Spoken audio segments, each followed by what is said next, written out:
Hey, what's up there, YouTube friends? Chetter here, back with another video. First off, I hope you are doing well, and I hope you have a great day today. Thank you for joining me for this video. This is a quick review of the 2000 movie called Maelstrom. Maelstrom is the second movie directed by French-Canadian filmmaker named Denis Villeneuve. He's most known for making the Blade Runner 2049 movie and the Dune movies recently. He's one of my favorite modern filmmakers, and recently I'm going through his entire filmography, going to see which one I think is the best and which one I think is obviously the least best, and I'll make a tier list of that. It's been a while since I've made a director's filmography tier list, but I used to make those, and I plan on getting back to that. So we're going to go with Denis Villeneuve. I'm probably going to have to rewatch his first movie called August 32nd on Earth, but anyway, this is a review of the second movie called Maelstrom. Genre-wise, Maelstrom can be defined as a psychological dark comedy or a dark comedy drama. It is both funny and dramatic. It has some very intense and deep subject matter that it should not be taken lightly for some people, and it's also pretty funny at parts too. So this is just to pull the band-aid off and give you my score and if I recommend the movie. Yes, I do think this is one to watch if you don't mind watching a movie in French. It is in French, so I had to watch it with subtitles. I know some French, but I cannot speak it, so I had to watch it with subtitles. But I do think this is a pass. I would give this movie a solid B. I did even rewatch it just to be sure, because I knew I liked it, but I couldn't tell. It might even go up in score just over time, but I think a B is pretty fitting for it. It might be a B+.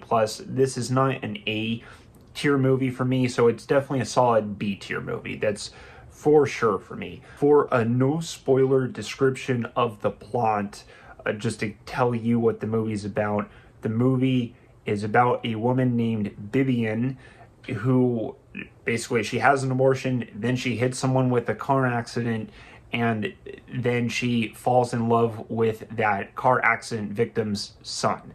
So Vivian goes through a hard time, and she goes through a maelstrom, and this is about her figuring out life and confronting death. There's a line spoken on early in the movie that I think that the whole movie is really about, and that you should keep in mind when watching the movie.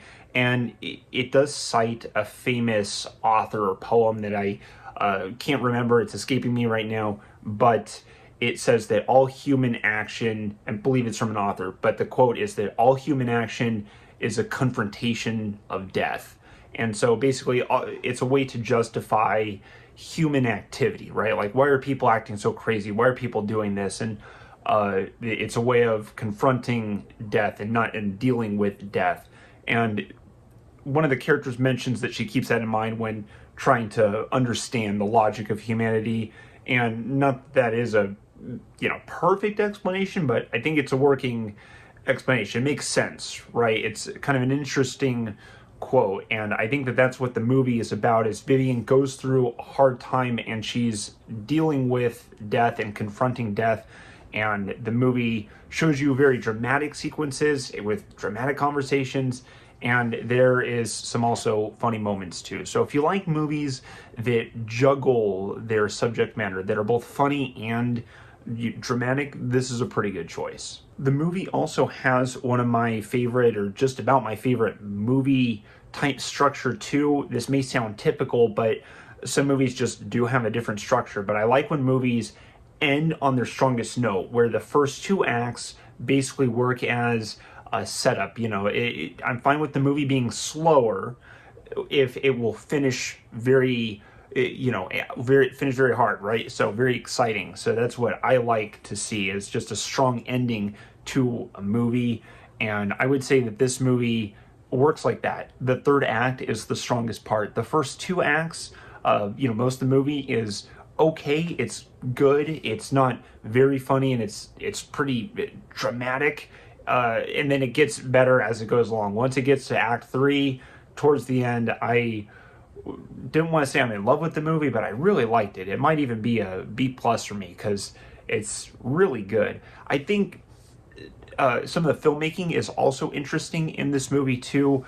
The movie is narrated by a fish that is being butchered, and in French style, the fish is being beheaded. And I mean, I'm sure that's how fish are, dissected and butchered anyway. But you just cut to the fish being beheaded a lot, and so it was pretty. It's pretty funny. But the fish, it opens with the fish. He's a big part of the story because he's narrating, he's telling you a lot of what's going on. But all my favorite parts of the movie occur in the third act. That's where just all my favorite scenes happened, and I already want to watch the movie again because some of the scenes that happen are really funny, and it's a very touching movie too once it gets to that third act for sure. And it all culminates, it all comes together, and everything just works. Just one scene after another is just, hey, this is good, hey, this is good, hey, this is really good. And it's a fun movie. So if you like watching, or if you're okay with watching French subtitle movies, I do recommend Maelstrom. I think it's worth going to check out. You can sign up. I watched it by signing up for a 7-day trial with something called Fandor that I'm going to unsubscribe from, but it has other foreign films too that I'm going to check out, but I might subscribe back to it. This is not an ad for them. I'm just telling you how I watched the movie. So I know there's a way for you to check it out for free. And if you want to, sub to that, you absolutely can. So conclusively, I'm going to end this with a B to a B plus. I'm pretty excited to see how the tier list is looking because I've seen all the Denis Villeneuve movies at this point. I'm going to rewatch a few of them before constructing the tier list so I can get some final opinions on the movies, basically solidifying, because all of the movies are really good. Okay, so all the movies are good, and this is going to be one of the hardest tier lists, if not the hardest tier list I've had to make for a director, because it just feels like a challenge. So I'm already looking forward to going through the other Denis Villeneuve movies. Let me know what you thought of Maelstrom, if you've seen it, or if you are interested in seeing it, or what your favorite Denis Villeneuve movie is. So, just let me know. I appreciate your time. I appreciate you watching, and I hope you have a great day out there. I will see you in the next video. Chetter out. Goodbye.